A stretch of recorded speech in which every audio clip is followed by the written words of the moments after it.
अलिंगण घडे मोक्ष सायुज्यता जोडे, ऐसा संतांचा महिमा झाली बोलायाची सीमा। तीर्थे पर्वकाळ अवघे पाया पे सकळ, ऐसा संतांचा महिमा झाली बोलायाची सीमा। तुका म्हणे देवा त्यांची केल्या पावे सेवा, ऐसा संतांचा महिमा झाली बोलायाची सीमा।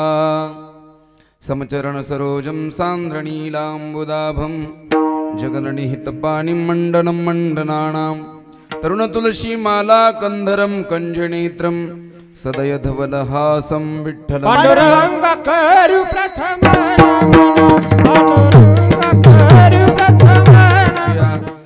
त्यांच्या कृपादाने कथेचा विस्तारो बाबाजी सद्गुरुदास तुका। नमो ज्ञानेश्वरा नमो ज्ञानेश्वरा निवृत्ती उदारा सोपान देवा। मुक्ताबाई नमो त्रिभुवन पावनी आद्यत्रय जननी देवाची। नमो सद्गुरु तुकया ज्ञानदीपा, नमो सद्गुरु सच्चिदानंद रूपा, नमो सद्गुरु भक्त कल्याण मूर्ती, नमो सद्गुरु भास्करा पूर्ण कीर्ती। शरण शरण जी हनुमंता तुम्हा आलो रामदूता, काय भक्तीच्या त्या वाटा मज दावाव्या सुभटा शिवभोळा चक्रवर्ती। त्याचे पाय माझे चित्ते वाचे वदता शिवनाम, तयान बाधी क्रोधकाम। अलिंगण घडे मोक्ष सायुज्यता जोडे, ऐसा संताचा महिमा झाली बोलायाची सीमा। प्राप्त प्रसंगी कीर्तन रूपी सेवेकरता घेतलेला हा जो अभंग आहे तो वैराग्य शिरोमणी जगदवंदे जगद्गुरु देहूचे परम संत भगवान संत श्रेष्ठ जगद्गुरु तुकोबाराय यांचा 4 चरणाचा अभंग आहे। या अभंगामध्ये जगद्गुरु तुकोबाराय आपल्याला संतांचा महिमा 3 गोष्टींमध्ये सांगतात। एक संतांच्या आलिंगनाचा महिमा आहे, दुसरा म्हणजे संतांच्या चरणाचा महिमा आहे, आणि तिसरा म्हणजे संतांच्या सेवेचा महिमा आहे। विठ्ठल विठ्ठल विठ्ठल।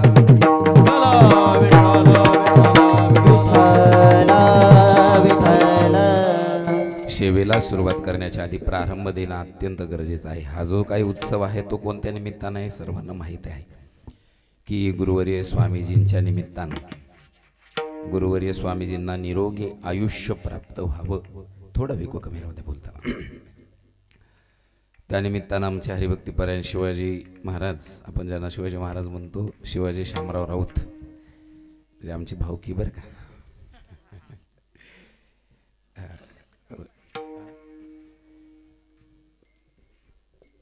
ते आमच्या गावामध्ये आम्ही विनोदानं म्हणत असतो बरं का, गडदे बाबा।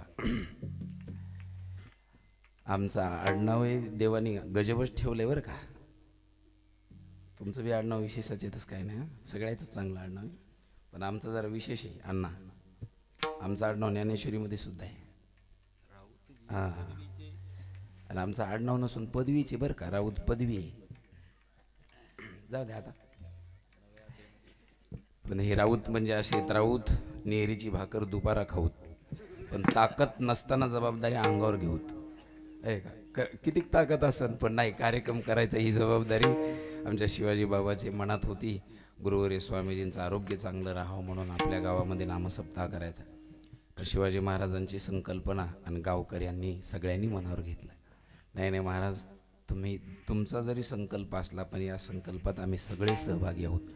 आणि विशेषतः कारण लाईव्ह करायला लागलेत, आणि कीर्तनाचं लाईव्ह आमचे देवाभाऊ म्हणजे काय आता एवढं सुंदर, आता हे थेट प्रक्षेपण आहे सगळीकडं, कोणाला बी आजचं कीर्तन ऐकता येईल। देवाभाऊ आपल्या स्वामीजीचं कोणतं बी कार्य असलं की एकदम मनापासून करतात। देवाभाऊसाठी जोरदार टाळ्या वाजल्या पाहिजे। आता तुम्हाला हा सोहळा कधी बी ऐकता येईल यूट्यूब चॅनलला, नामसंकीर्तन यूट्यूब चॅनलला कधी पण पाहता येईल। काही ठिकाणी या कीर्तनकार भेटत नाहीत आणि आपलं पखवाद्या भेटत। तुम्ही कधी नाव ऐकलं का हो झारी? झारी झाऱ्या नाही काय, झारी झारी कशाला म्हणते? ज्याच्यामध्ये संतांच्या हातामध्ये असते ना कमंडलू, झारी म्हणा नाही का, साधू संतांच्या हातात असते तिला काय म्हणतात? झारी. झाऱ्या नाही, आचार्याच्या हातात असतो तो झाऱ्या, आणि साधूच्या हातात असते ती झारी. तर मला असं वाटतं ही जरी नाही, महात्म्याच्या हातातली झारीच आहे, निरंतर सर्वांना तीर्थ प्रदान करणारी आहे का नाही? अहो जसं झारी तीर्थाशिवाय राहत नाही, तसं तुमची जरी सत्संगाशिवाय राहूच शकत नाही. गोड असं वातावरण आहे. आपल्या नियोजित वेळामध्ये तुम्ही टाकल्या ना, तर टाईमच 9 ते 11चा, 11:30 पर्यंत चालू देतो. विठाला विठाला विठा. समय बघा कार्तिक महिन्याचा आहे. कार्तिक महिना म्हणजे सामान्य महिना नाही. या महिन्यामध्ये, या कार्तिकीच्या महिन्यामध्ये भगवान भोलेनाथ दररोज पंढरपूरला काकडा आरतीला जातात. ऐका ना, दररोज भोलेनाथ कुठे जातात? काकडा आरतीला पंढरपूरला जातात. पण ते तसे जात नाही गडदे बाबा. मग ते कसे जातात? प्रत्येक गावातून, दारादारातून जातात. भोलेनाथ प्रत्येक गावातून जातात. कार्तिकीच्या महिन्यामध्ये कोजागरी पौर्णिमेपासून कार्तिकीचा महिना म्हणजे आपण म्हणतो कोजागरा. कोजागरा म्हणजे कोण जागे, कोण जागे, जे जागे असते ते काकड्याला चला, असं स्वतः भोलेनाथ सगळ्यांना म्हणतात. भोलेनाथालाच विचारलं, तुम्ही उगच आमची नाही का साखरेची झोप मोडायला लागला? एवढ्या पहाटे गोड झोप लागायची आणि तुम्ही कोजागर कोजागर, कोण जागे कोण जागे म्हणता. आम्ही काकड्याला येऊन काही फायदा होणार आहे का? तर भोलेनाथ सांगतात, बापू हो, काकडा आरतीला आपण जर गेलो आणि भगवान परमात्म्याचं काकडा ओवाळताना जर श्रीमुख पाहिलं तर कोटी ब्रह्मा उठून वेगेसी चला जाऊ रावळासी, जळतील पातकाच्या राशी काकडा आरती देखल्या. असा पवित्र महिना आहे, देवाला उठवण्याचा महिना आहे. आणि या पवित्र कार्तिक मासामध्ये पवित्र दिवाळीच्या पर्वावरती लेकी बाळी घरी आलेल्या आहेत.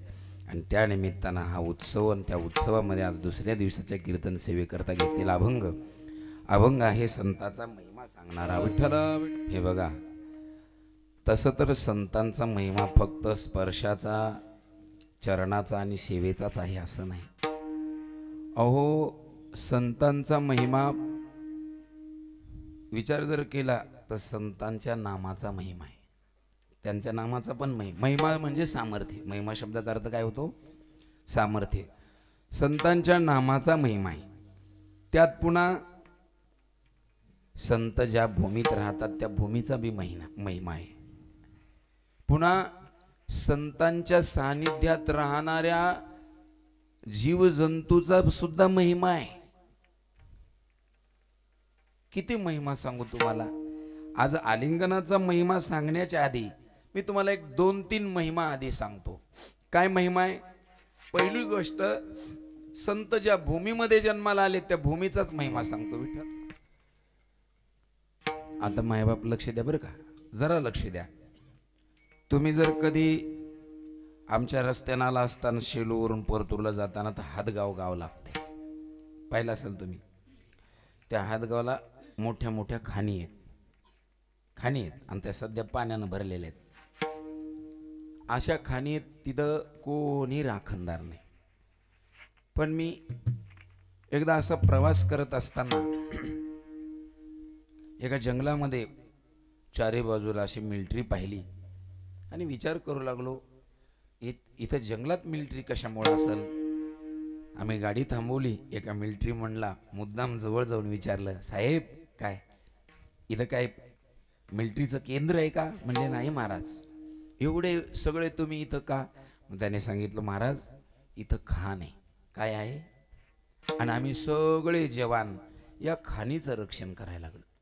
मला आश्चर्य वाटलं, आमच्या हातगावला बी खाण आहे पण तिथं एक पोलीस नसतो, आणि इथं बी खाण आहे पण इथं एवढे पोलीस रक्षणासाठी का?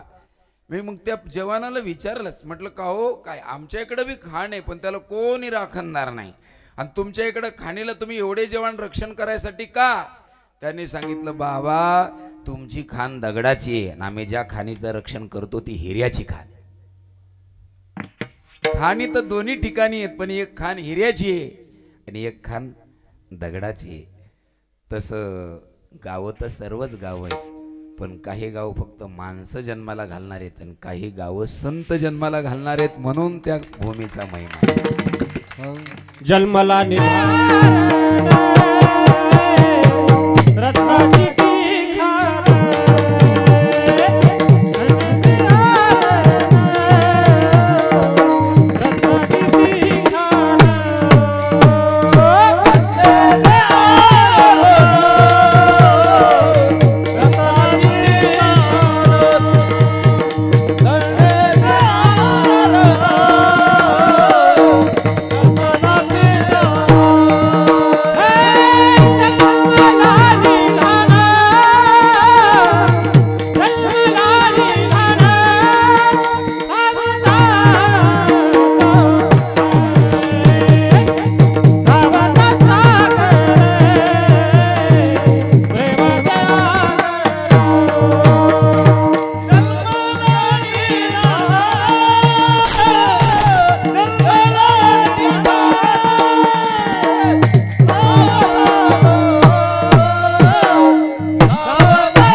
भूमीमध्ये जन्माला येतात त्या भूमीचा सुद्धा महिमा आहे.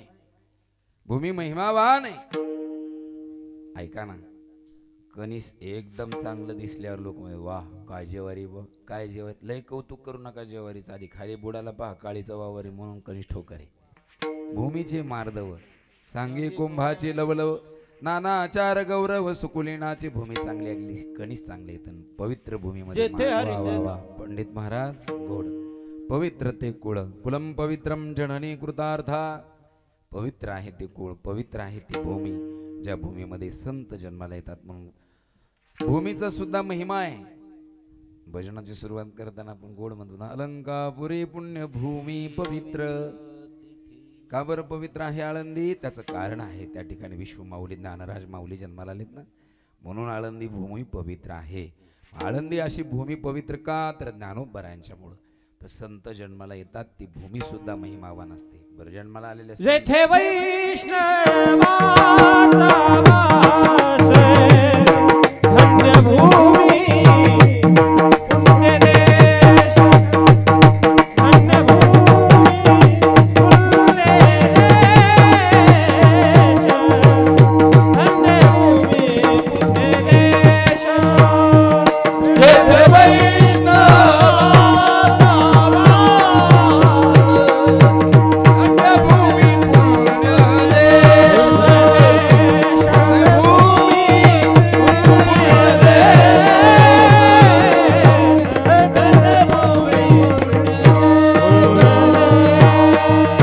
जेथे वैष्णव वैष्णवांचा वास धन्य भूमी पुण्य देश. नुसती भूमी नाही, म्हणजे जिथं जन्माला तेवढीच भूमी नाही, सगळ्या देशाला धन्य करण्याचं सामर्थ्य संतांच्या मध्ये आहे.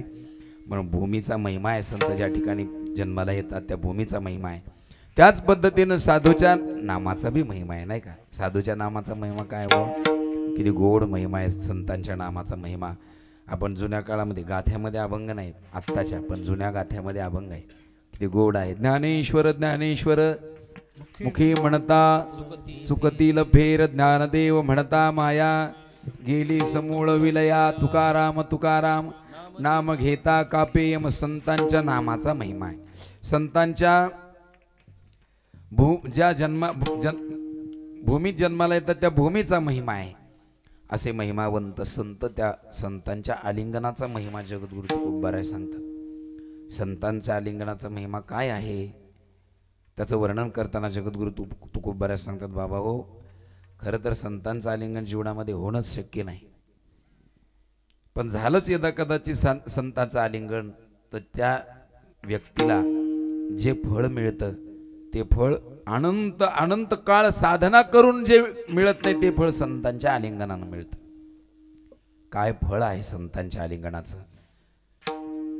तर लक्ष देऊन ऐका जरा.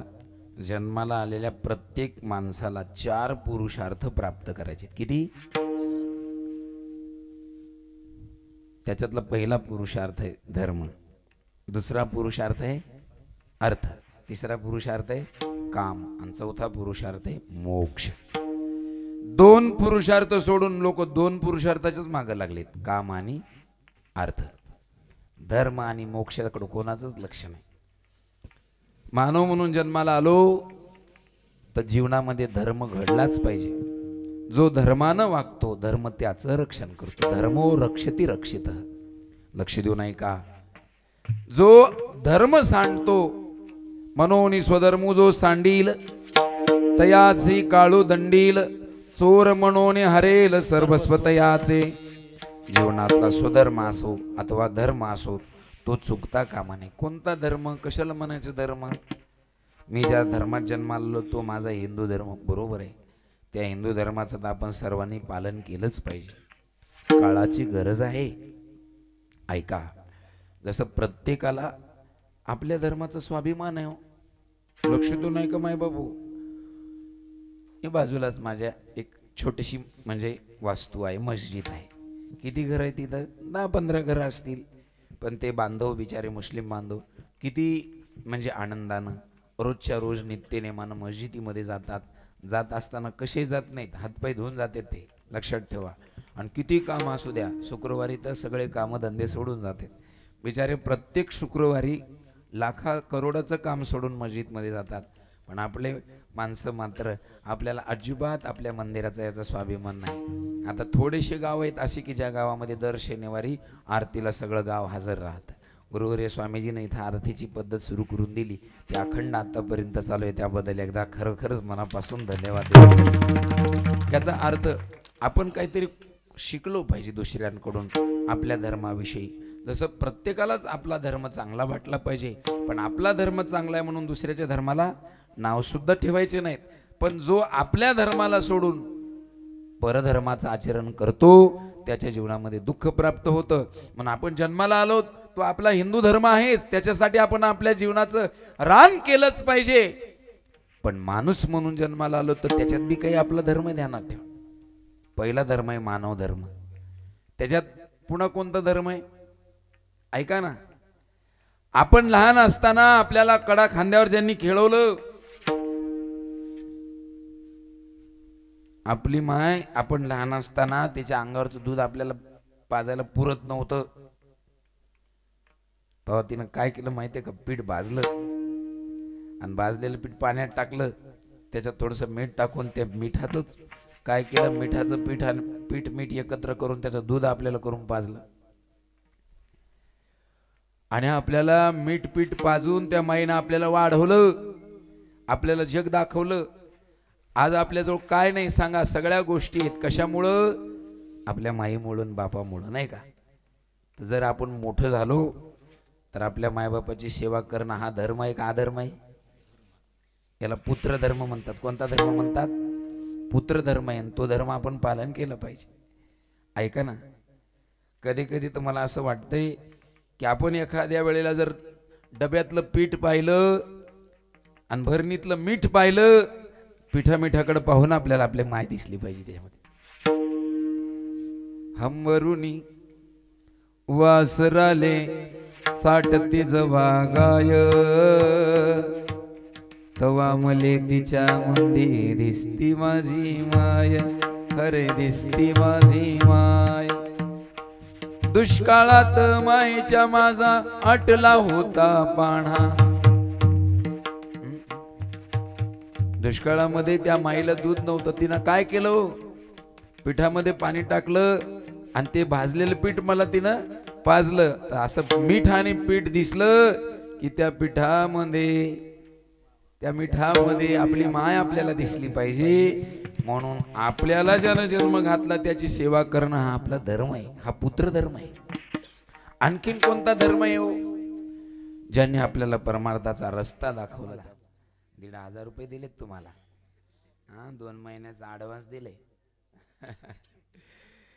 ऐका ना, काय तुम्ही अवश्य परमार्थ करा, अवश्य परमार्थ करा. सगळ्या महिलांना माझं विनंती बरं का. पण तुम्ही परमार्थ करत असताना घरच्याची विटंबना होणार नाही हे सांभाळून परमार्थ करा. स्वामी काज गुरु भक्ती, स्वामी काज गुरु स्वामी काज गुरु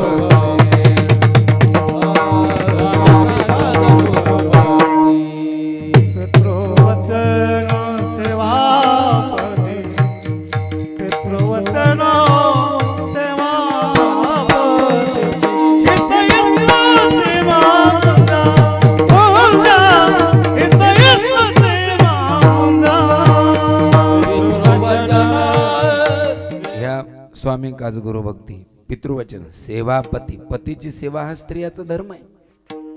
पतीची या मता अनुसरोनी पतिव्रता. अहो अनायासे आत्महिता भेटेची की पतीची सेवाच तुमचं आत्महित करणारे तुमचं कल्याण करणारे. बऱ्याच वेळेला काय होतं माहिती आहे का, या माता भगिनी नाही का गंमत बघा बाबा, नवरात्रामध्ये दोन्ही टायमाचा उपवास करते. जरीत नसतील करीत मावले उपवास नवरात्राचा, करत जा नवरात्राचा उपवास करा. पण मी तुम्हाला शास्त्र सांगतो, देवी भागवतातलं सांगतो. हा देवी भागवतात असं लिहिलंय की नवरात्राचा उपवास करणाऱ्यांनी 9 दिवस शक्यतो फक्त पाण्यावर उपवास करावा. जरीचे बाया म्हणते माय माऊली महाराज पहिलेच नादर सांगत होते, आता जरा बिगाड्यावानेच बोलाय मारी तर काय कोणाला ठेवा नुसत्या पाण्यावर.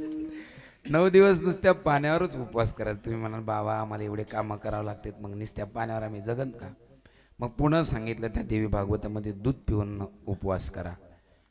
नाही जमत दुधावर तर फळ खाऊन उपवास करा.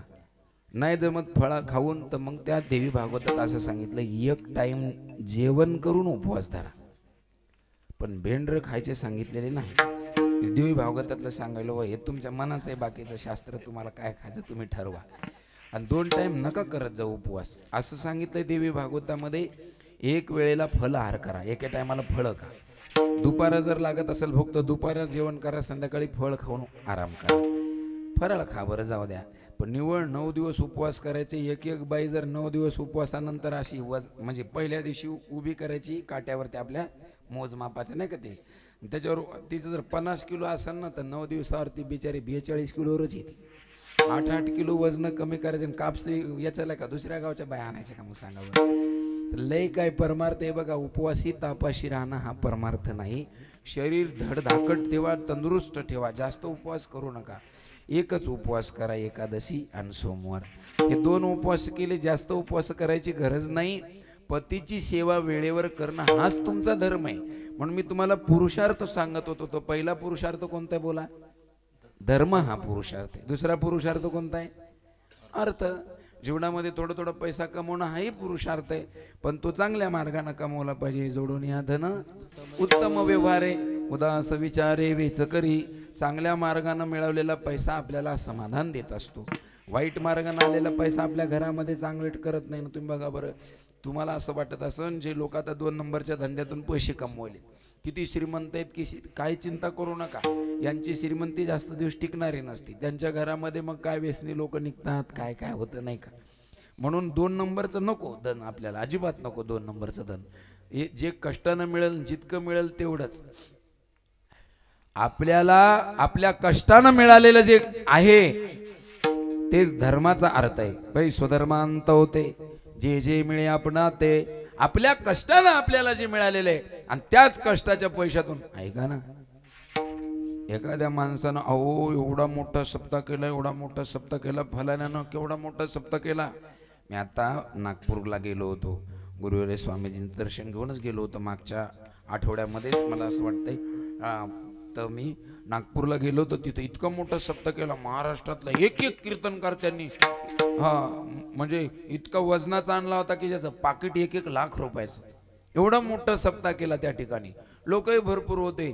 आणि काय म्हणायला लागले ते लोक, असे कीर्तन झाले, कीर्तनाला आले, पण ज्यानं सप्ताह ठेवला होता तो पण काय करायचा, महाराज कीर्तनाला गेले की लगेच ते चोपदार बिचारे जायचे आणि त्या सप्ताह ठेवणाऱ्या माणसाला पण घेऊन यायचे. तो वजनात यायचा आणि महाराजाच्या जवळ पुढं बसायचा, कीर्तन ऐकायचा. खर्च केला त्या बिचाऱ्यानं 25 लाख लोक. पण ते असा माणसातून लोकातून चालला की लोक तिथूनच बोलायचे, तू किती खर्च कर आणि देव कर, पण हे सगळा पैसा हरामाचा आहे म्हणायचे. त्याला तोंडावर लोक म्हणत होते. मी खोटं बोलणार नाही व्यासपीठावर, असं म्हणायचे लोक. मी आश्चर्यचकित झालो. सांगायचं तात्पर्य म्हणजे आपण जर समजा अधर्माच्या पैशानं परमार्थ जरी केला तर लोक तुम्हाला चांगलं म्हणणार नाहीत. उलट तुम्ही कष्टानं कमवलं आणि त्याच्यातूनच असा छोटासा सप्ताह केला तर याचा सुगंध परभणी जिल्ह्याच्या बी बाहेर जाईल.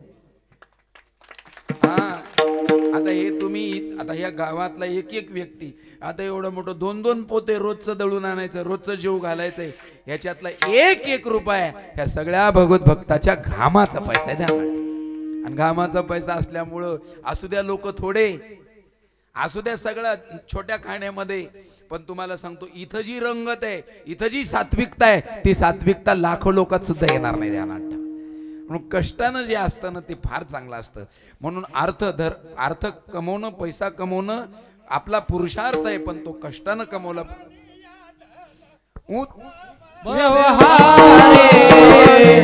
वा वा, एकदा टाळ्या वाजवा जरा. तर अर्थ आपल्या जीवनामध्ये कमवणं हा पुरुषार्थ आहे. काम हाही आपल्या जीवनातला पुरुषार्थ आहे, पण या सगळ्या पुरुषार्थामध्ये श्रेष्ठ पुरुषार्थ जर कोणता असेल तर तो मोक्ष आहे. मोक्ष पुरुषार्थ सर्वात श्रेष्ठ आहे. आता मोक्ष नावाचा पुरुषार्थ मिळवण्यासाठी काय केलं पाहिजे?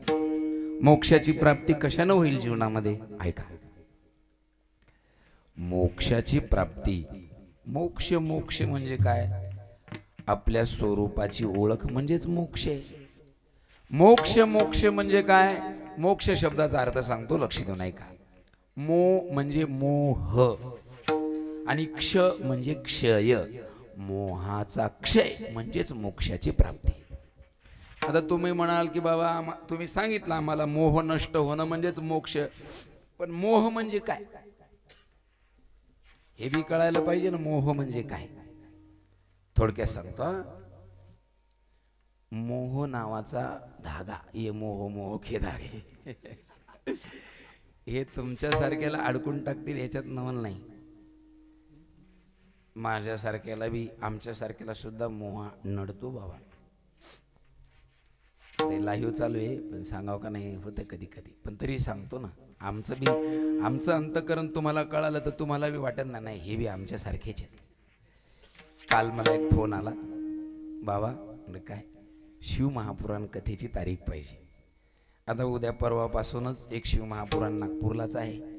लगेच 22 तारखेपासून शिव महापुराण कथेची तारीख आहे. ही झाली 13ची, लगेच 22ची तारीख आली. ह्या वर्षी संकल्प केला, म्हणलं कुठंच जायचं नाही आपल्याला. म्हणजे ज्ञानोबारायचा समाधी सोहळा आळंदीत नसतं, आपलं घरी थांबायचं. आईची तब्येत बरी नाही. आला बुवा कार्यक्रम. नेमका ठरवलं होतं की माऊलीच्या समाधी सोहळ्याशिवाय कुठं जायचंच नाही, सोहळ्यालाच जायचं. पण नेमकं शिव महापुराण आणि त्यातली त्यात ते खुद्द नागपूर शहरामध्ये आलं. नागपूर शहरामध्ये. आणि ज्यानं मला तारीख मागितली तो म्हण, बाबा मी लहानपणापासून तुमच्या सानिध्यात आहे, तुम्ही मला काही शिकवलंय आणि मी इथल्या लोकाला भांडून सांगितलं की यावर्षी मी माझ्या माऊली महाराजालाच आणणार आहे, तर तुम्हाला तारीख द्यावाच लागते. तर मग आता मला सांगा, एवढं प्रेम करणारा मुलगा म्हटल्यानंतर मला तारीख द्यावं लागेल का नाही? दिली मी शिवाजी महाराज तारीख, पण मग अशी नाही दिली, ठरवून दिली. म्हणजे तारीख ठरवून दिली ना, ह्या तारखेपासून अशी ठरवून दिली तारीख. हो, विठाला विठाला ठरली. 22 ते आमची 30 तारीख ठरली. त्याच्यानंतर मला काय ज्ञानोबराय माझी परीक्षा पाहतात माहिती नाही का, सद्गुरू स्वामीजीच माझी परीक्षा पाहतात. त्याच्यानंतर मोजून 17 मिनिटाला मला दुसरा फोन आला, बाबा तारीख पाहिजे होती. म्हणलं कधी? नोव्हेंबर महिन्याच्या 22 तारखेपासून 30 तारखेला. आधी काय ठरलं होतं, माऊली सोडून कुठंच जायचं. पण मग परत समाधी सोहळा असताना तारीख का दिली असं? याचंच नाव मोह आहे. मोह मोह मी तुम्हाला मोह समजून सांगायला लागलो. हा, मोह. बरं, पहिली तारीख दिली. आता थोडंसं आता आपल्याकडे काय वावर का शिवर काय, पुन्हा पाठीमागं प्रपंच आहे, त्याच्यासाठी तर करावंच लागेल ना, वडावंच लागेल थोडासा गाडा, म्हणून दिली तारीख. आता पण पहिली दिल्यावर दुसरी तारीख आली. आता मग असं मन दुविधा झालं. तर ते म्हणे, बाबा घेता का तारीख? मी विचार केला 15 मिनिटापूर्वीच तर त्यांना हो म्हणलो. आता यायचे जर लय मोठे पैसे असतील तर मग त्याला सांगू मी आता समाधी सोहळ्याला चाललो. आमच्यासारख्याला सुद्धा मोह मन बदलायला लावतो. तुमचं काय असेल सांगा. आमच्या इकडं लोक 2-2 कारखान्याला नाही का नोंदी करायले. नोंद उसाची. तुम्ही माणसं लय साधे बोळे हो, तुम्हाला काय माहिती आहे नोंद कशी करावं लागते म्हणून? का केली?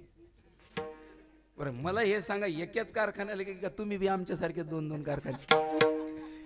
तुम्ही तर आमच्याही पुढचे असता. 3-3 कारखान्याच्या नोंदी आहेत, 4-4. वा वा, विठ्ठला विठ्ठला. ज्या ज्याचा भाव जास्त आणि जो आधी नेईन त्याला मी ऊस देईन, हाच मोह आहे. आमचा कारखान्यावाला तर साहेब इतका भारी होता, त्यानं 25-25 हजार आधीच भरून घेतले आमच्याकडून. द्या कोणाला ऊस देतात. तर सांगायचं तात्पर्य मोह इतका वाईट आहे. एखाद्याला ₹1,00,000 जरी पगार असले ना तरी ते 25,000 करता नोकरीहून निलंबित होते. याचंच नाव मोह आहे. आणि हा मोह असा आहे, परमार्थातला असू द्या का प्रपंचातला असू द्या, मोह धरली आहे होईल. अस्ति प्रतिष्ठा जाईल अन परलोकही अंतरेल ही केशी. मोक्ष म्हणजे काय? मोहाचा नाश म्हणजेच मोक्ष. विठ्ठला विठ्ठला.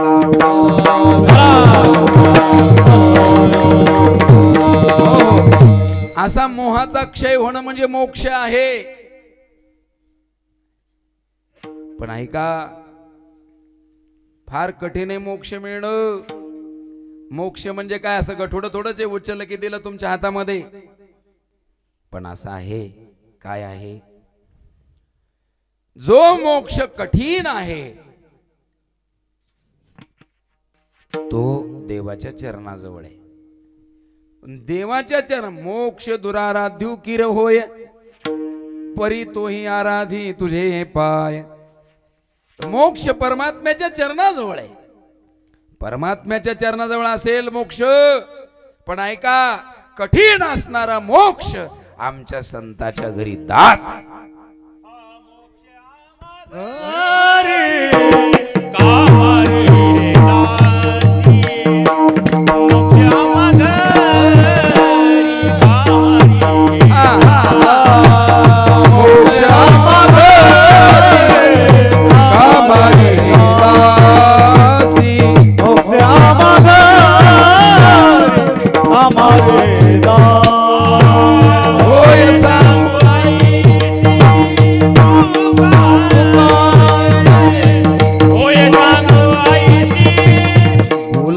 पण मोक्षाची प्राप्ती फार अवघड आहे. मोक्षाची प्राप्ती करण्याकरता काय काय करावं लागते? फार साधनं करावं लागते मोक्ष प्राप्ती करता. मोक्ष मिळवणं कठीण आहे, पण घाबरू नका. मोक्ष मिळवणं कठीण जरी असलं तरी सोपं बी.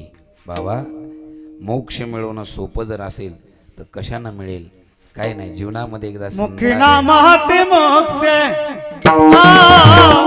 मुखी नामाते मोक्षे, मुखी नामाते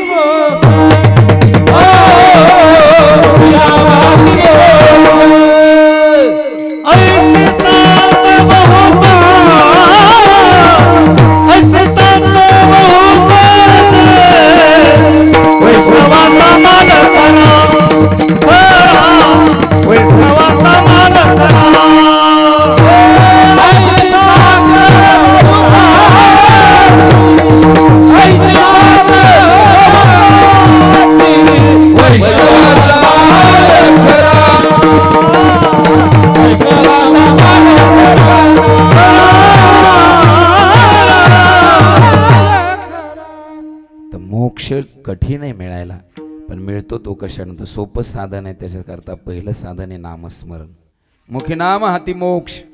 नामस्मरणानेही मोक्ष प्राप्त होतो. पण असा कठीण मोक्ष संतांच्या आलिंगनानेही प्राप्त होतो. बाबा, संतांच्या आलिंगनानं मोक्ष प्राप्त होतो. पण आम्ही असं ऐकले हो, मोक्षामध्ये काही प्रकार आहेत. किती प्रकार आहेत मोक्षामध्ये?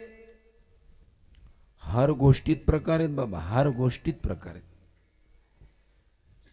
आपण जर आता गहू पेरायचेत ना, आता गहू पेरणीचं सीझन आहे.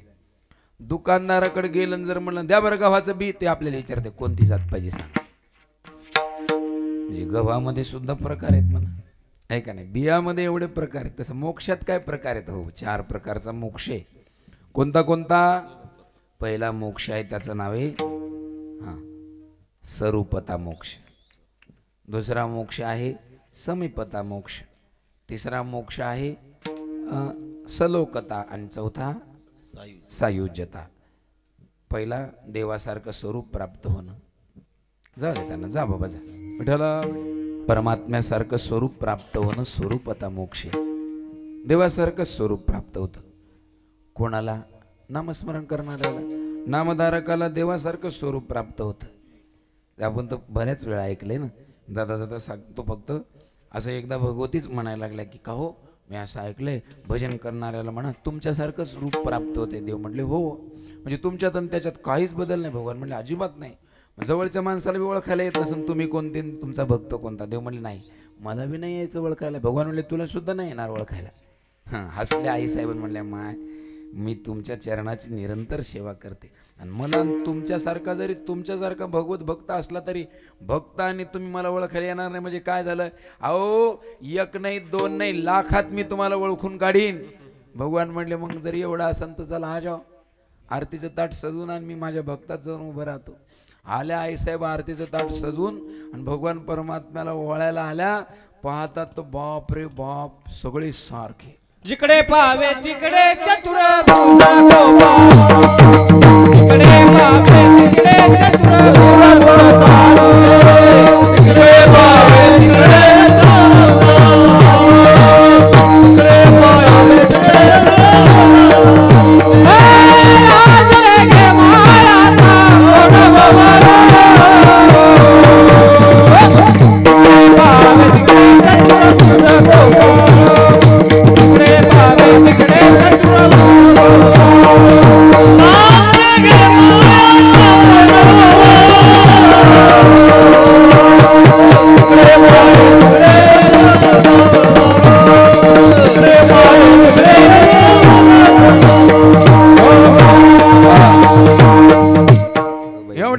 टाकली तर बरं झालं असतं. कोणते माझे तर ओळखायलाच येणार मला.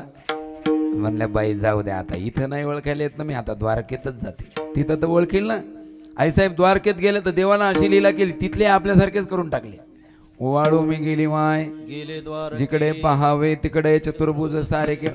चला म्हटले मी आता इथून जाते ना म्हणजे शारंगधराला ओवाळायला जाते. ओवाळू मी गेली माय शारंगधरा जिकडे पहावे तिकडे चतुर्भुज परिवारा. आता मी वृंदावनामध्ये जाते सख्यांच्या मध्ये तर मला ओळखायला येतील ना म्हणून. ओवाळू मी गेली माय सखिया माझारी पण जिकडे पहावे तिकडे.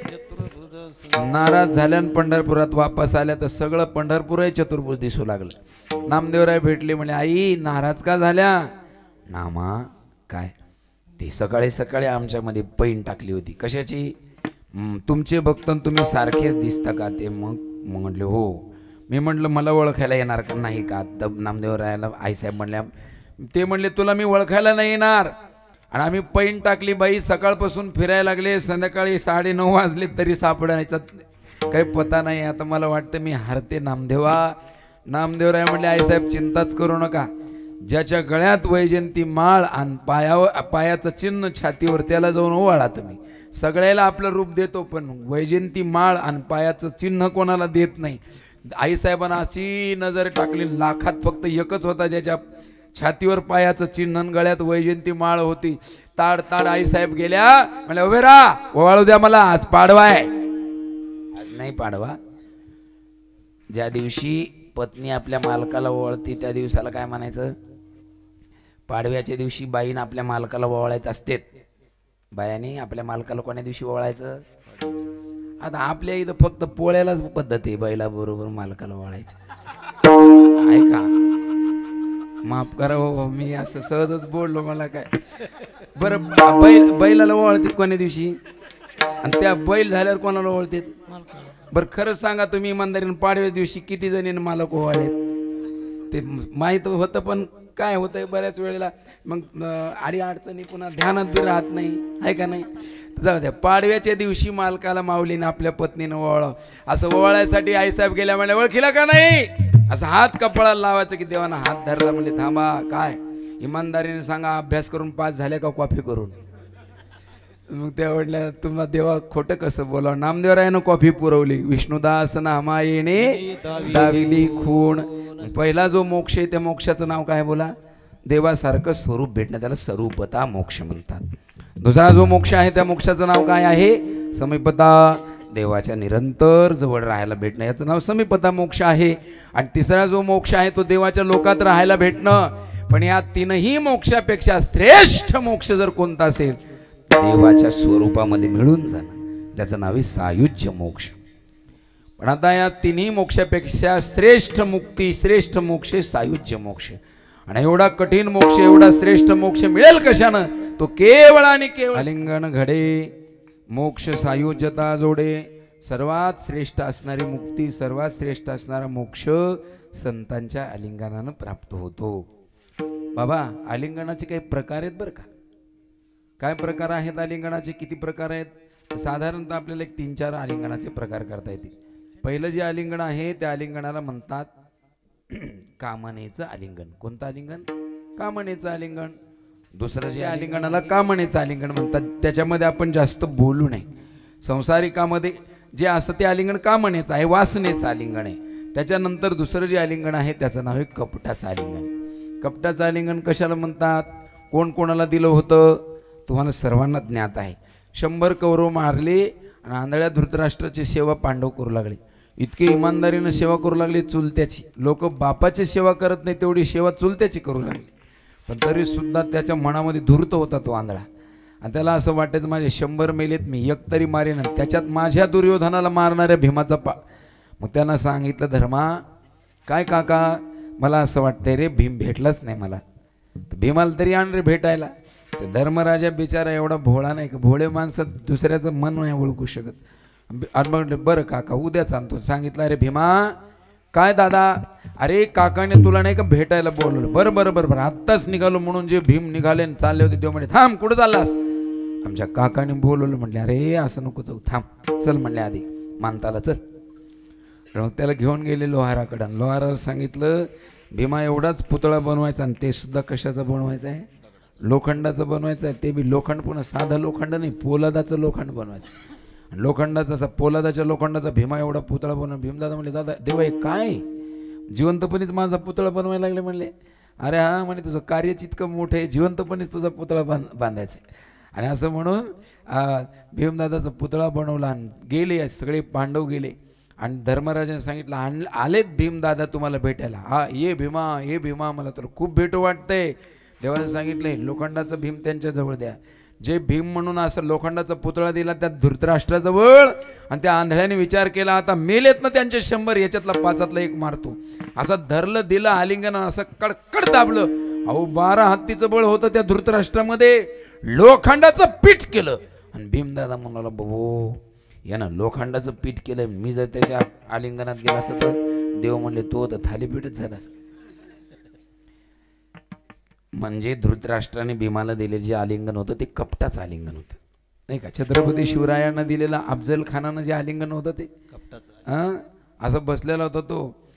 छत्रपती शिवराय जेव्हा त्या शामिण्यामध्ये गेले आणि अफजल खानानं पहिल्यांदा आई छत्रपती शिवाजी महाराज आईये असं म्हणून त्या अफजल खानानं असे हात केले, राजे गेले. राजांना माहिती होतं जगदंबेचा त्यांच्यावर खूप मोठा वरद असतो. तर जाताना राजांना असं माहीत होतं कपटी असू शकतात हे लोक, म्हणून राजांनी आपल्या हातामध्ये वाघनखी घालून नेले होते. आणि केवढं चांगलं की त्या दिवशी छत्रपती शिवरायाने अंगात चिलखत सुद्धा घातलं होतं.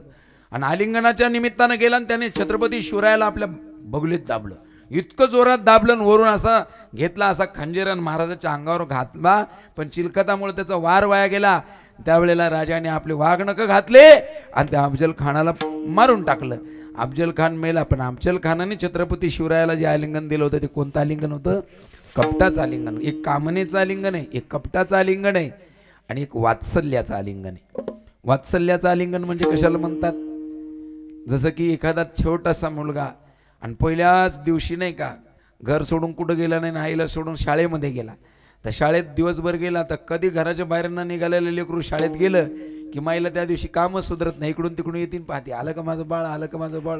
जसं काय शाळा काय गावापासून 10-15 कोस आहे का, गावातच शाळा असती. पण पहिल्या दिवशी मुलगा शाळेतून घरी आला की आई उचलतीन आपल्या हृदयाला लावते. त्याला नाही का वात्सल्याचं आलिंगन म्हणायचं. वात्सल्याचं आलिंगन आहे. आणि एक परिणामाचं आलिंगन आहे. परिणामाचं आलिंगन म्हणजे कशाला म्हणतात? ज्या आलिंगनामध्ये आलिंगन देणाऱ्याचा परिणाम ज्याला आलिंगन दिलं त्याच्यावर होतो त्याला परिणामाचं आलिंगन म्हणतात. म्हणजे संतांचं जे आलिंगन आहे ते प्रेमाचं आलिंगन आहे. आईचं जे आलिंगन आहे त्याला वात्सल्याचं आलिंगन म्हणायचं. दुष्टांचं आलिंगन हे कपटाचं आलिंगन आहे आणि संसारिकाचं आलिंगन हे कामनेचं आलिंगन आहे. आता संतांच्या आलिंगनाचा परिणाम सांगतो तुम्हाला. काय परिणाम आहे संतांच्या आलिंगनाचा? आलिंगन संतांचं झालं की ज्याला आलिंगन दिलं त्याच्या जीवनातलं सुख वाढतं. संतांच्या आलिंगनाचा परिणाम सांगू लागलो. ज्या सुखाकरता तुम्ही रात्रंदिवस तळमळ कराल, आलिंगने सुख वाटे, प्रेम चिदानंदी घोटे, हर्षे ब्रह्मांड उतटे, समूळ उठे मीपणा. संतांच्या आलिंगनानं परम सुख प्राप्त होतं, संतांच्या आलिंगनानं मीपणा नष्ट होतो. असं परिणामकारक संतांचं आलिंगन आहे. नुसतं सुखच होत नाही. महाराज आता प्रमाण देत होते आणि ते मला प्रमाण घ्यायचं बी होतं, पण मी आता आधी सुखाचा शब्द घातला होता म्हणून मग ते प्रमाण घेतलं. दुसरं प्रमाण होतं, आलिंगने संतांची दिव्य झाली माझी काया, मस्तक हे पाया वरी त्यांच्या ठेविता. संतांच्या चरणावर डोकं ठेवलं, संतांच्या आलिंगनानं माझा देह दिव्य झाला. अशी संतांच्या आलिंगनामध्ये ताकद आहे. हे परिणामाचं आलिंगन आहे. बाबा काय संतांच्या आलिंगनामध्ये कठीण असणारा मोक्ष, दुर्लभ असणारं सुख जीवाला प्राप्त होतं. अभिमान नष्ट होतो संतांच्या आलिंगनानं. सगळ्या गोष्टी खऱ्या आहेत, पण सगळ्याला संतांचं आलिंगन शक्य आहे का? उदाहरणार्थ मला सांगा, इथं पुरुषापेक्षा माता भगिनी जास्त बसल्यात. विषय आलिंगनाचा आहे. एखाद्या आईला आलिंगनाचं महत्व वाटलं म्हणून एखाद्या महात्म्याला ते आलिंगन देऊ शकतात का? नाही देऊ शकत. आणि दिलं तर त्या निंदेला प्राप्त होतील ना. मग आलिंगन फक्त एखादा महात्मा आला तर तुम्ही पुरुष मंडळी देऊ शकता महात्म्याला आलिंगन, पण माता भगिनीचं काय? तुमच्याकरता सुद्धा सोय आहे. जसं की पुरुष भगवत भक्त एखाद्या पुरुष महात्म्याला आलिंगन देऊ शकतो, तर तुम्हाला आलिंगन देण्याकरता काही जनाबाई मुक्ताबाई नाहीत का? आताच्या काळात काही महात्मे नाहीत काय? गुरुवर्य ताई आहेत की नाही? बोला ना.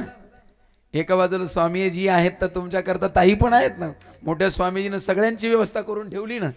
हा बोला. म्हणजे तुम्ही स्त्री एखाद्या स्त्रियांनी एखाद्या स्त्रीला आलिंगन दिलं तरी काय हरकत नाही. पण तुम्हाला सांगतो, आलिंगन देताना संतांना आलिंगन द्यायचं म्हणजे काय? आता तुमच्यासारख्यांना जर आलिंगन कसं करणार महाराज आम्ही? जर आलिंगनानं मोक्ष मिळत असेल तर आम्हाला संतांचं आलिंगन कसं प्राप्त होईल? ऐका जरा, लक्ष देऊ नाही का? ज्ञानोबरायांची ज्ञानेश्वरी म्हणजे साक्षात संतांनी ज्ञानोबरायाच आहेत. अशी ज्ञानेश्वरी धरली आणि हृदयाला लावली की ज्ञानोबरायालाच आलिंगन दिल्यासारखं होतं. तुकोबरायांचा गाथा म्हणजे साक्षात तुकोबरायाच आहेत. आणि तो गाथा आपल्या हृदयाला लावला की तुम्हाला संतांचं आलिंगन दिल्याचं पुण्य प्राप्त होईल. किंबहुना साक्षात संताला आलिंगन दिल्यानंतर जो परिणाम होतो तोच परिणाम संतांच्या ग्रंथाला हृदयाला लावल्यानं होतो. म्हणजे संतांचे ग्रंथ म्हणजे साक्षात काय आहेत? मला सांगा बरं, तुम्ही ज्ञानेश्वरी उच्चली ना आपल्या हृदयाला लावली तर तुम्हाला कोणी काही म्हणाल का? गाथा उच्चारला ना आपल्या हृदयाला लावलं तर कोणी काही म्हणाल का? नाही म्हणणार. पण उलट तुम्हाला ज्ञानेश्वरी आणि गाथा जर आपल्या हृदयाला लावला तर निश्चित तुमचं हृदय निर्मळ झाल्याशिवाय राहणार. लावला पाहिजे साक्षात. अहो मी तुम्हाला सांगतो, आळंदीमध्ये एक संत होते. जसं एका काळामध्ये गुरुवर्य जयराम बाबा होते, त्याच काळामध्ये आळंदीमध्ये देहूकर माऊलींचे शिष्य गुरुवर्य सदानंद गुरुजी होते. आळंदीमध्ये देहूकर माऊलीची संस्था होती आळंदीला. आणि गुरुवर्य सदानंद गुरुजींनी सांगितलं होतं, अहो निरंतर गाथा ज्ञानेश्वरी. मी तर एक सांगतो, ऐका, तुम्ही नका वाचू रोज ज्ञानेश्वरी गाथा, पण तुमच्या घरात बी राहू द्या. आणि प्रवासाला जर गेलातच कुठं तर आपल्याबरोबर गाथा ज्ञानेश्वरी राहू द्या. मी एका ठिकाणी जात होतो प्रवासात, मला एक जणांनी विचारलं, महाराज तुम्ही गाथा ज्ञानेश्वरी कायम बरोबर ठेवता पण कायम वाचलेली दिसत नाहीत. मी म्हणलं जिवंत आहे म्हणजे वाचलेलाच आहे ना मी. तुमच्या नाही लक्षात आलं? विठ्ठला विठ्ठला. मग मी ज्यांच्यावर परम विश्वास ठेवतो असे एक संत मला बोलले, बाबा रे, सगळ्या लोकांच्या खिशात पैसे असतात म्हणून का ते निरंतर पैशाचा व्यवहारच करतात का? गरज असली त्यावेळेला ते नोट काढून त्यांची गरज पूर्ण करतात. जसं आपल्या जवळ धन असलं की आपण निर्भय असतो, तसं गाथा ज्ञानेश्वरी धन आपल्याजवळ असलं की आपण सुद्धा कायम निर्भय असतो. गाथा आणि ज्ञानेश्वरी हे संतच आहेत असं समजून जरी गाथा ज्ञानेश्वरीला आलिंगन दिलं तर निश्चित तुमचं कल्याण होईल. ऐका,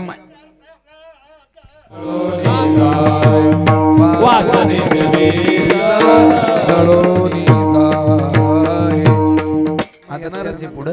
पण आता ठीक आहे, मी तुम्हाला या वेळेला आलिंगनाचाच महिमा सांगून कीर्तन संपवणार आहे.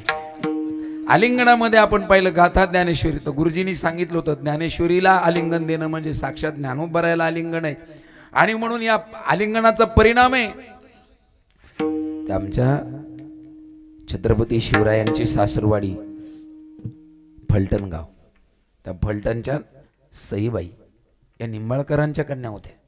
आणि त्या घराण्यातल्या आत्तापर्यंत घराणं चालू आहे. तुम्ही जर ज्ञानोबारांच्या पालखीबरोबर गेला तर पलठणला राजवाडा आहे, सगळं आहे तिथं. तर त्या आई सदानंद गुरुजीच्या कीर्तनात बसलेल्या होत्या आणि त्यांनी ऐकलं गाथा ज्ञानेश्वरी म्हणजे साक्षात ज्ञानेश्वरी म्हणजे ज्ञानोबारायाचे.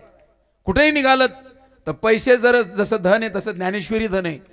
पण त्या राजांची आई होती, निंबाळकर राजांची आई होत्या त्या. सदानंद गुरुजीचं ऐकलं आणि त्यांनी ज्ञानेश्वरी आळंदीहून मागितली आणि निरंतर त्या ज्ञानेश्वरी ठेवायच्या जवळ. एकदा त्या पुण्यावरून निघाल्या, कुठेतरी जाणार होते विमानाला. असं विमान आकाशामध्ये उडालं आणि उडाल्याच्या नंतर थोड्याच वेळामध्ये विमानाच्या इंजिनमध्ये बिघाड झाली. विमान जवळजवळ पृथ्वी सोडून 1000 फुटावर उंचीवर होतं. आणि सर्वांनी सांगितलं, त्या एअर होस्टेसनं सांगितलं, आपलं विमान आता नाही का कोसळणार आहे आणि आपण आता याच्यातले वाचतो म्हणून कोणाचीच शक्यता नाही. ज्यानं त्यांना आपल्या देवाचं नामस्मरण करा, ज्यानं त्यांना आपल्या देवाची आठवण करा आणि आता डोळे झाका, आपण काही क्षणामध्ये मरणार आहेत. त्यांनी विचार केला, माझे ज्ञानेश्वरी मन माझे ज्ञानोबरायच आहेत. आता माझं काही जरी झालं तर चालेल, पण माझ्या ज्ञानेश्वरीला काही झालं नाही पाहिजे. म्हणून त्या राजाच्या आईनं, निंबाळकर आईनं ज्ञानेश्वरी आपल्या अशी हृदयाला धरली. विमान क्रॅश झालं, विमान तुटलं, विमानातले सगळे लोक मेले. त्याच्यात फक्त एकच बाई वाचली, जिनं हृदयाला ज्ञानेश्वरी धरून बसली होती. म्हणजे ग्रंथाचं आलिंगन सुद्धा साक्षात संतांचंच आलिंगन आहे. महाराज प्राण वाचू शकतो, याच्यात काय नवल आहे. मोक्ष प्राप्त होऊ शकतो.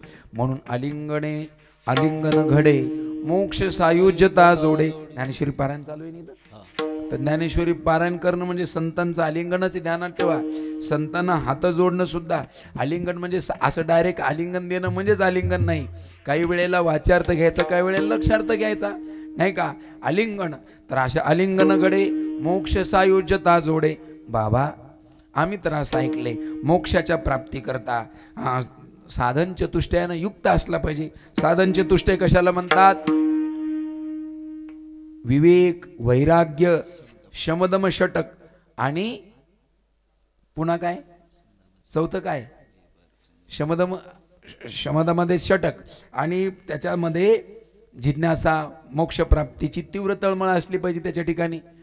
बर, असं साधन आमच्याजवळ नाही ना हो. काय नाही तुमच्याकडं? आमच्याकडे विवेक नाही, आमच्याकडे वैराग्य नाही, शम दम तितिक्षा उपरम श्रद्धा हे बी नाही आमच्याकडं. आणि मोक्ष प्राप्तीची तीव्र तळमळ सुद्धा नाही आमच्याकडं. म्हणजे हे असल्याशिवाय मोक्ष प्राप्त होत नाही असं शास्त्र सांगतं. आणि तुम्ही म्हणता की आलिंगनानं मोक्ष होईल. दुसरी गोष्ट आम्ही असंही ऐकलंय, ज्ञानाशिवाय मोक्ष मिळतच नाही. ज्ञानात एव तू कैवल्यमिति शास्त्रेषु डिंडिमहा ज्ञाने विन एके उपाय करीसी जितुके तीही गुंफिसी अधिके रुखी ये. ज्ञानाशिवाय मोक्ष नाही. ज्ञाने विन मोक्ष नाही हा सिद्धांत वेद बोले हात उभारून. ज्ञानाशिवाय मोक्ष नाही असं शास्त्र सांगतं. आणि तुम्ही म्हणता संतांच्या आलिंगनानं मोक्ष होतो. मग हे खरं का ते खरं का कीर्तन संपवता हे खरं? ऐका ऐका, ज्ञानाशिवाय मोक्ष नाही हेच खरंय. मग संतांच्या आलिंगनानं मोक्ष होतो ते काय? अहो संतांचं जेव्हा आलिंगन होतं ना त्यावेळेला काय होतं माहितीये? संत काय करतात, आपल्याला आलिंगन देतात आणि त्या आलिंगनामध्ये त्यांच्या स्पर्शानं आपलं अंतःकरण निर्मळ होतं. त्यांच्या निर्मळ हृदयातलं ज्ञान आपल्या हृदयात येतं. हृदय एक झाले, ये हृदयीचे ते हृदयी घातले. आलिंगनातून काय होतं, या हृदयातलं ज्ञान या हृदयात जातं. म्हणजे ज्याला संतांनी आलिंगन दिलं त्याला ज्ञानच होतं आणि ज्ञान होऊनच मोक्ष होतो. विठ्ठला विठ्ठला. तुम्ही म्हणाल महाराज काय इकडच्या हृदयातलं ज्ञान तिकडच्या हृदयात जातं हे खरंय हो, पण मग ते नेमकं कसं काय जात असेल? काहीच न करता काय करावं लागत नाही. ते आपोआपच होते. फक्त जसं आता पहा, आता माझ्याकडे लक्ष द्या, संपलं कीर्तन. तुमच्याकडे मोबाईल आहेत का सगळ्याकडे? नसतील, जाऊ द्या. पण ज्याच्याकडे आहे त्याने, तुमच्या मोबाईलमध्ये बरेच ॲप असतील ना, त्याच्यात फोनपे आहे का? आहे का? आहे म्हणणार बाबाच्यात असणार. तर फोनपे असेल तर उघडा, नका उघड, जाऊ द्या बाबा. फोनपे असेल ना तर मला सांगा, त्या फोनपेवरचे बटन इकडून दाबले की तिकडे जातात की नाही? जरसं ह्या फोनमधून समजा बटन दाबले की आपोआप त्या फोनमध्ये पैसे जातात, तसंच आहे महाराज, संतांनी आशीर्वादाचे बटन दाबले की त्या हृदयामध्ये ज्ञान जातं, आणि ज्ञान गेलं की झालं, त्या जीवाचं कल्याणच होतं. बस एकदा टाळ्या वाजव सर्वांनी. ऐसा संताचा महिमा झाली बोला याची सीमा, अलिंगनानं मोक्ष प्राप्त होतो, हाच तर संताचा महिमा आहे. आणखीन काय महिमा आहे संताचा? आणखीन 1-2 मिनिटामध्ये संताचा महिमा सांगतो. आमचे गडदे बाबा इथं आहेत, ते दरवर्षी कुठं ना कुठं तरी तीर्थयात्रेला जातात आणि भरपूर भक्त जातात. खरं सांगा गडदे महाराजजी, आपण समजा तीर्थयात्रेला गेलो आणि आपल्याबरोबर लोक असू द्या, नेहमीच लोक असतात, पण त्या तीर्थयात्रेत जास्त आनंद येतो का आपल्याबरोबर स्वामीजी असल्यावर त्या तीर्थयात्रेत जास्त आनंद येतो? बघा ना, स्वामीजी जर आपल्याबरोबर असतील ना तर ती तीर्थयात्रा वेगळीच होती. आता माझं काही म्हणजे तीर्थयात्रा असं काही नक्की नसतंय, उगा आपलं सगळ्याला घेऊन जायचं, दरवर्षी एक धाम करायचं म्हणजे त्यांच्याबरोबर आपलं होतंय. आणि तिथं आता मी क्रमानं एक धाम करतात, 3 धामं झाली, आता एक धाम राहिलंय वरचं बद्रीनाथ केदारनाथ, ते आता होईल समजा हळूहळू. 3 धामाला मी गेलो, आणि 3 धामाला गेलो स्वामीजींच्या निमित्तानं, किंवा स्वामीजींना उदंड आरोग्य प्राप्त व्हावं याच्याकरता आपण सगळेजण भगवंताकडे प्रार्थना करतो. पण मी तुम्हाला विशेषतः ह्याची सांगतो, कशाची, की 3 धामाला गेलो, 15-15 दिवस त्या धामात गेलो, तिथल्या तीर्थाचं स्नान केलं, तिथल्या भगवंताचं दर्शन केलं देवा, आणि सगळं झाल्याच्या नंतर मी परत गावाला आलो. गावाला आल्याच्या नंतर ज्या दिवशी आम्ही सालगावला आलो त्याच दिवशी ते पोरं आपले ते भांडेकुंडे देते जिकडे तिकडं मारली गाडीला किक, की कुठे यायचं? आश्रमात. आणि आश्रमात आल्याच्या नंतर स्वामीजींच्या चरणाजवळ बसायचं, आणि आता फक्त आपल्या अंतर मनाला विचारायचं, काय 15 दिवस फिरून आलो तिकडं जास्त सुख होतं का गुरुदेवाच्या चरणाजवळ जास्त? खरं सांगू का? खरं सांगतो, 2 पैशाचा फायदा होतो म्हणून तीर्थयात्रेला जायचं, नाही तर तसे सगळे तीर्थ स्वामीजीच्या चरणाजवळच. सगळं ही तीर्थे निवृत्तीचे पायी, तेथे पुढे दे माझे म्हणा. सगळ्या जगातले तीर्थ गुरुदेवाच्या चरणाजवळ, सगळ्या जगातले तीर्थ संताच्या चरणाजवळ. म्हणजे जगातले जेवढे बी तीर्थ, जेवढे बी पर्व काळ असतील ते तीर्थ पर्व काळ, तीर्थ पर्व काळ,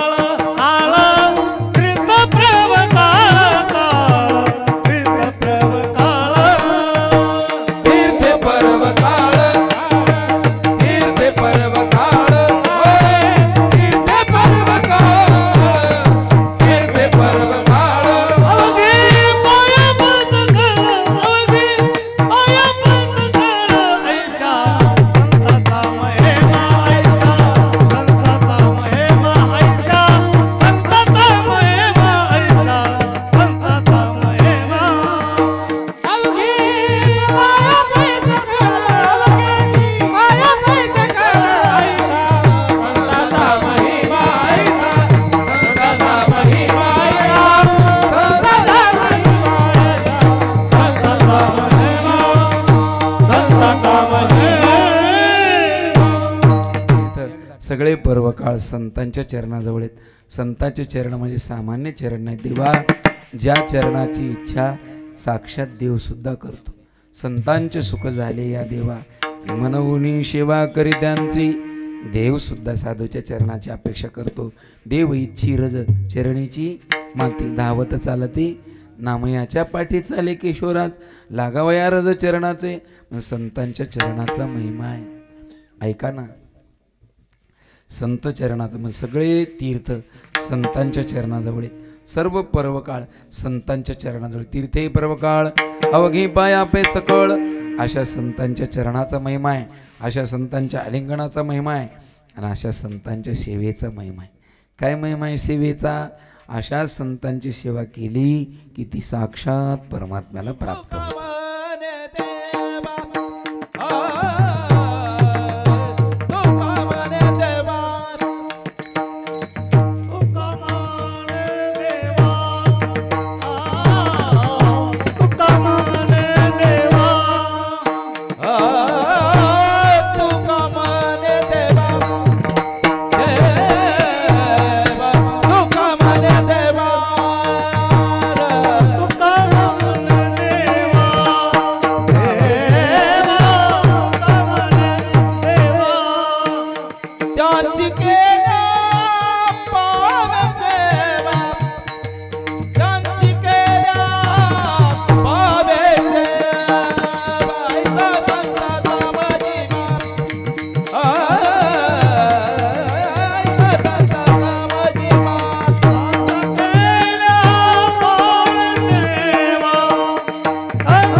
घरामध्ये जर देव पूजत असाल, साधूला तुम्ही उभं ठेवलं आणि घरामध्ये देवाला फुल जरी वाहिलं तरी देव म्हणतो साधूचा अवहेर करून मला फुल वाहिलं तर दगड आणल्यासारखं होते.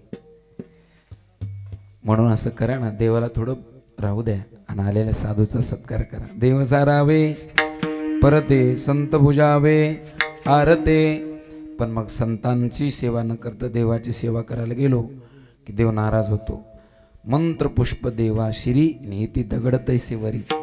देवाची पूजा एखाद्या वेळेला नाही केली तरी चालेल, पण साधूची पूजा केली तर, संतांची पूजा केली तर, संतांची सेवा केली तर अवश्य संतांची सेवा आपल्या जीवनामध्ये घडायला पाहिजे. आता संतांची सेवा कशी करावं आपण, कशी करावं म्हणजे आता आहेच ना आपल्या गुरुदेवाचा मोठा उत्सव, ज्ञानोबारायांच्या समाधी सोहळ्यानिमित्त मोठ्या उत्सवामध्ये आपण जायचं, तिथं पंक्तीला पहिल्या बसायचं, जेवण झालं की पात्र तसं सोडून द्यायचं. तसं नाही करायचं, मुद्दाम जायचं, तिथं लोक जेवले की पात्र उचलायची, मंडप झाडायचं नाही का. सेवा करताना आपण असे दिसलो पाहिजे की लोकांनी पाहिलं पाहिजे, अरे बापरे बघा ना जरीचे लोक किती काम करतात, किती काही काही गावाने बघा ना तिथे सेवेचा आपला ठसाच उमटेला आहे नाही का. अशी मोठी पंगत असली ते आचार्य पाहिले की सगळे वाक्याचेच लोक दिसतात, हे बरोबर आहे. ते वाक्याचे लोक तिथे स्वयंपाकाची सेवा करतात. तर महात्म्याची कोणती बी सेवा केली की ती सेवा डायरेक्ट देवाची सेवा केल्यासारखी. सप्ताहामध्ये सेवा करा, अशी कोणती बी सेवा करा. कोणती सेवा करावं, आमच्या गुरुदेवाला उदंड आयुष्य प्राप्त व्हावं याच्याकरता देवाची सेवा केली आपण. आता हे सप्ताह सुद्धा नाही का, हे सप्ताह कशा करताय, गुरुदेवाला आरोग्य प्राप्त हो हे सुद्धा सेवा आहे. आणि भगवंताची सेवा, आता हे कीर्तन हे सगळं करताना आपण स्वामीजींच्या आरोग्याकरता करतो तर देव सुद्धा प्रसन्न होते. वा वा वा, चांगलं करायला लागलात तुम्ही. म्हणून संतांची केलेली सेवा ते साक्षात देवाला प्राप्त होते. देव नाराज नाही झाला पाहिजे. बरं आणखीन कशी करायला पाहिजे देवाची सेवा, संताची सेवा. अहो संतांचं नामस्मरण करणं सुद्धा संताची सेवा आहे. तर कसं करायला पाहिजे हो, संतांचं नामस्मरण कसं करायला पाहिजे, सगळ्यांनी माझ्या बरोबर. वृत्ती ज्ञानदेव सोपान मुक्ताबाई एकनाथ नामदेव तुकारा.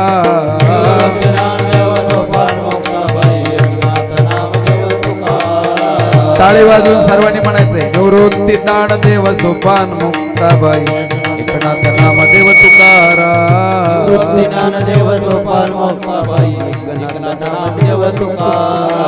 गोरोबा चोखोबा सावतोबा निळोबा जनाबाई मीराबाई मंगल नाम.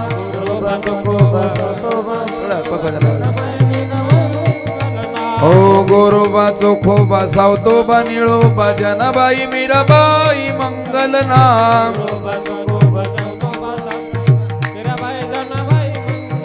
हो जनाबाई मीराबाई मंगल नाम.